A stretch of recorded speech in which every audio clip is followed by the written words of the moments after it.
So today I thought it would be fun to do a shop my stash type of video. My husband and I are hoping to move at some point within this year, so I really need to start narrowing down my collection and getting rid of some things in my craft room. So let's head over to the shelves, see what we can come up with, and let's get started. Now, I know I have a little bit more than your average crafter does, but that's because it is one of my jobs to create content for you guys. So for this first project, I'm thinking I want to use some sort of glass jar. I want it to be relatively smooth. Like, I don't want one that has all these different curves on it or is like some oddly shaped. I want it to be a good size. So I was thinking I have this one in here that's just like a cylinder hurricane vase. Or I also have a couple of these like smaller Dollar Tree ones, and I think I have a couple of these. So I'm thinking this might be perfect, and we can do like a little trio set of 3 with this. Of course, I'm going to start by removing the labels from the bottoms of all 3 glass jars. I like to use a heat gun to remove labels. A lot of people do recommend soaking them in soapy water, but I find the heat gun to work a little bit quicker for me. I don't love this rope hanger, and it's going to be in the way for this next step anyways, so I removed them, and I'll show you later what I'm going to use instead. Then I'm using my hot glue and creating irregular shapes all around all 3 jars. Eventually, these are going to look like rocks, and rocks aren't all the same shapes and sizes, so have fun with it and just go with your gut. The only thing I would have changed here is how much space I left in between each of my hot glue rocks. I should have made them a little bit closer together.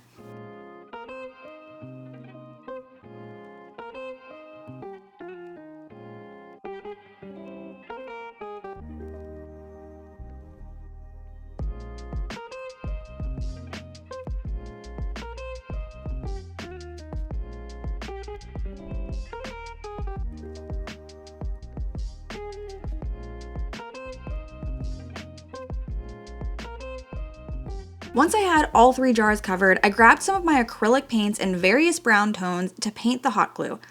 I wanted mine to look like river rocks, but you certainly could choose just one color rock as well. That would make this project go a lot quicker.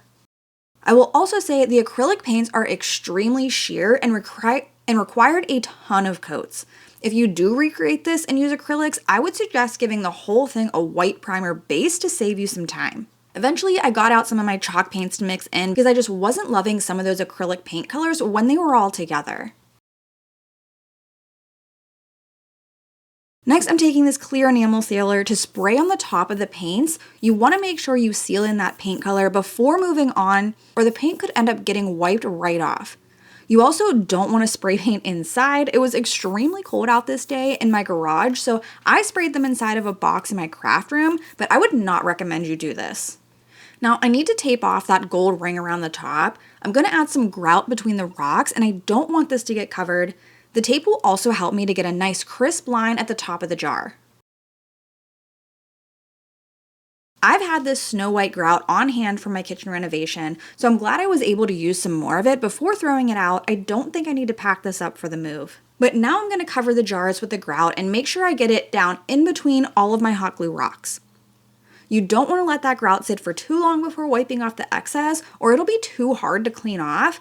I use a piece of a sponge that I had just cut off of a larger one in a bowl of water to keep dipping my sponge into. Now, don't be like me and use a good kitchen bowl for this. I had a heck of a time trying to clean it out afterwards. I repeated this on all 3 of my jars, and then I set them aside to dry overnight.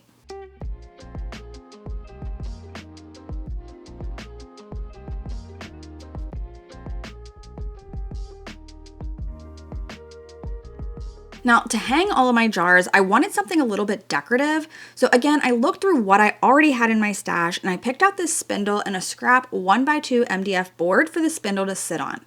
But since the spindle is widest in the middle and more narrow on the ends, I need something underneath of the ends so that I have more surface area to glue it down. I grabbed a dowel that was thin enough to fit right under it, and I cut it down to be the same width as my MDF scrap.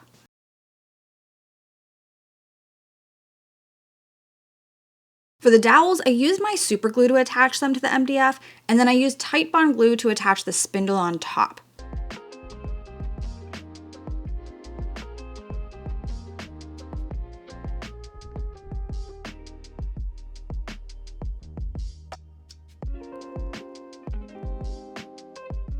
I also taped the spindle in place so it doesn't roll around as it starts to dry.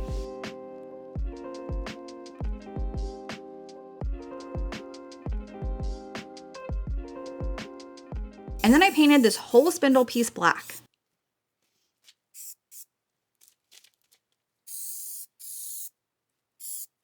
I'm going to use these C-hooks for my jars to hang from, and I need to drill a small hole into the spindle first to help get them in. I have this Dremel drill bit variety pack, and you want to make sure that the hole you drill is slightly smaller than the width of the screw in order to have a tight fit. This first C-hook, I somehow broke the screw part off as I was screwing it in. I didn't drill the pilot hole deep enough and it wasn't screwing in easily. So I had to re-drill my 2 outer holes a little bit further out, but this actually worked out in my favor though, since I think the jars would have been a little bit too close together otherwise. But all that's left to do is add a chain. I'm using this black garden chain I had in my stash. It's from Dollar Tree. I just made the middle one longer and the other 2 a little bit shorter. Now just add in your favorite florals or even some paintbrushes if you wish, and that's it for this project.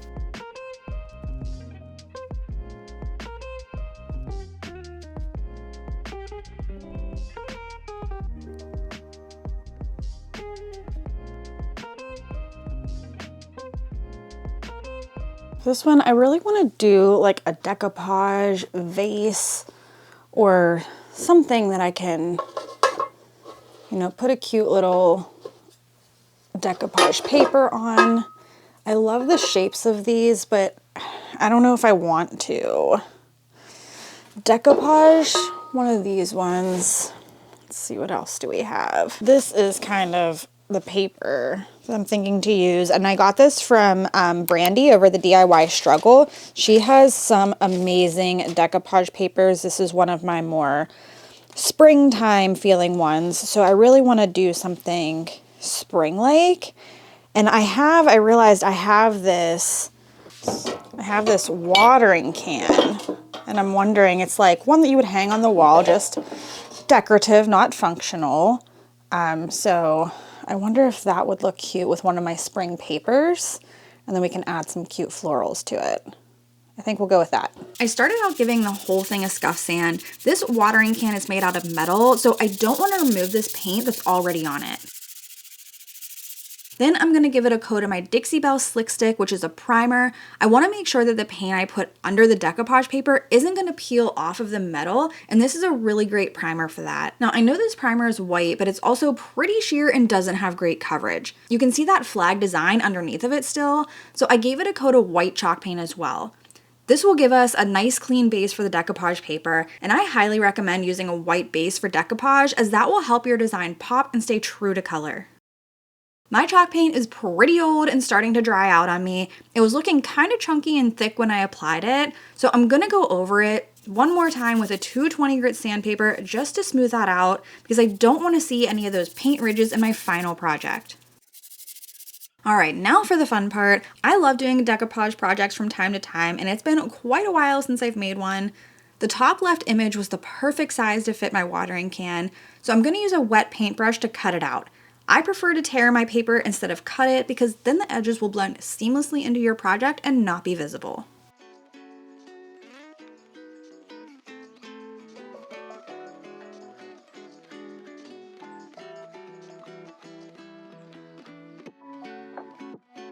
I'm using my liquid patina from DIY Paint to add the decoupage paper, but Mod Podge or decoupage glue would work just as well.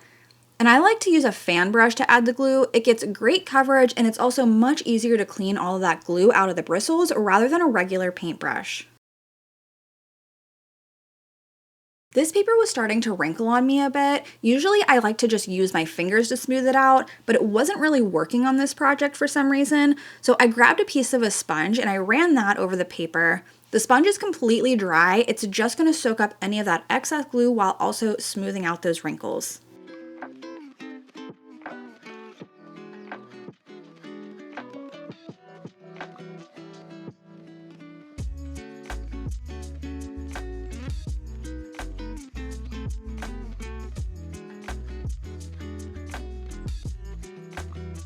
I let the liquid patina dry, which doesn't take too long, maybe 20 minutes or so, and then I used my sandpaper to get that paper that's hanging off of the edge off cleanly.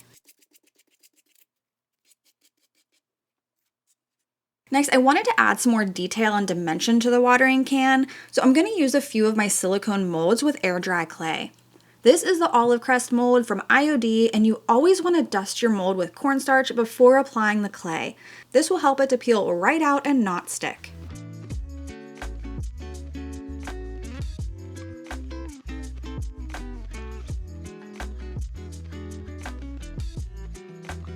I also like to go over the top with a rolling pin to make sure my clay is pushed down into all of those details of the mold.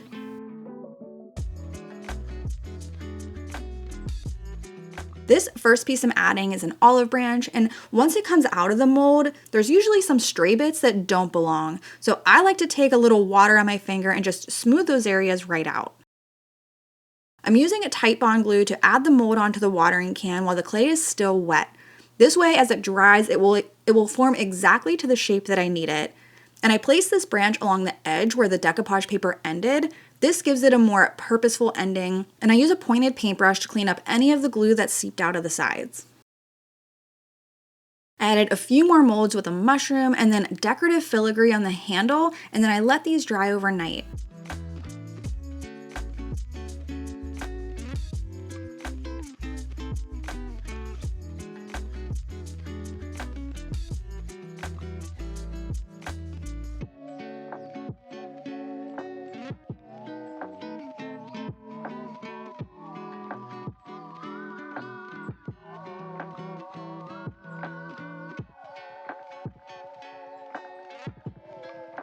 I love the detail that this added, and it feels perfect for spring. Next, I painted all the mold pieces in a similar green tone as to what was on the decoupage paper. This one is called Lichen, and it's a fusion mineral paint.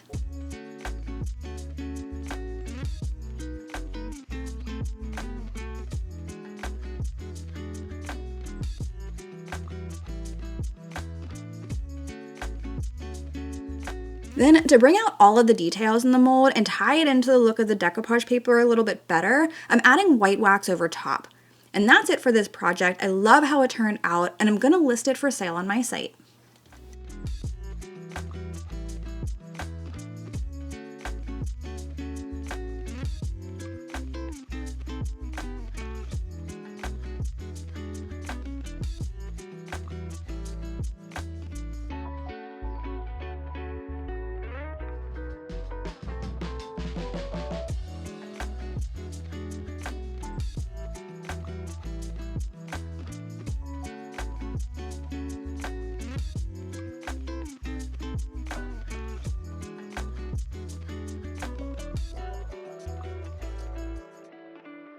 I have tons of trash to treasure items already. I don't think I have any ideas for those at the moment. I want to do a whole nother trash to treasure video. But I do have an idea for this guy that I found. I believe it was at the Goodwill. No, not the Goodwill, but one of my local thrift stores. So yeah, let's grab him. This wood pillar candle holder was $5.99 at one of my local thrift stores. I can't remember which one, but I love the detail on it, and I've been wanting to try this easy off cleaner method to remove the stain and neutralize the color. If you haven't seen this method floating around on the internet, it's super easy. Ideally, you want a sunny day to do this, but as you can see, it is snowing here in PA. So I went out to my garage, and you simply just spray the wood with the oven cleaner. From the research that I've done, you want to spray a pretty generous layer of the Easy Off and then let it sit. I waited between 30 minutes and an hour. Then I took the pillar to my sink and I started scrubbing that cleaner off. And again, you ideally don't want to do this in your kitchen sink. Outside is preferable, using a hose or even a bucket of water. And I also think I may have made a mistake here watching this footage back. I think I was supposed to use soapy water to remove the Easy Off cleaner, and I just used plain water. Anyways, you can see as I'm scrubbing the wood, it is starting to get a more bright red tone. That's what you want at this stage. Now, I know red toned wood isn't what we're going for, but trust the process here. You can even see in my sink all that stain in the water that's coming off. I set it outside to dry since the sun was starting to come out now, even though it was cold, and that's where the magic happens. Unfortunately, I didn't get a clip of it outside. I'm not really sure why, but here's how it looks now after it dried. I still had some areas where the stain didn't come off, so I'm gonna repeat this process.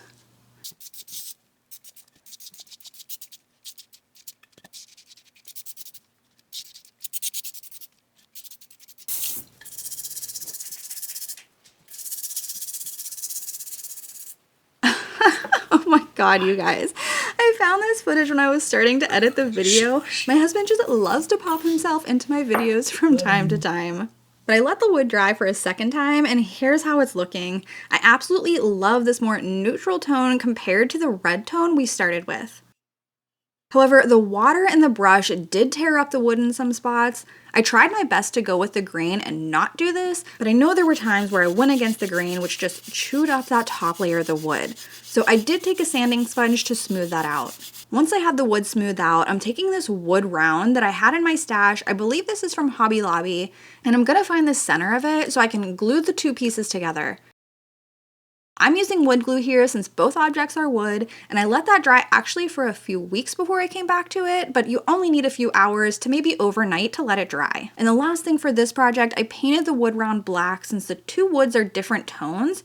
You certainly could stain the wood if you like, or even decoupage it. I think that would be stunning as well, but I kept it pretty simple, and that's it for this one. And I'm gonna list it for sale on my site.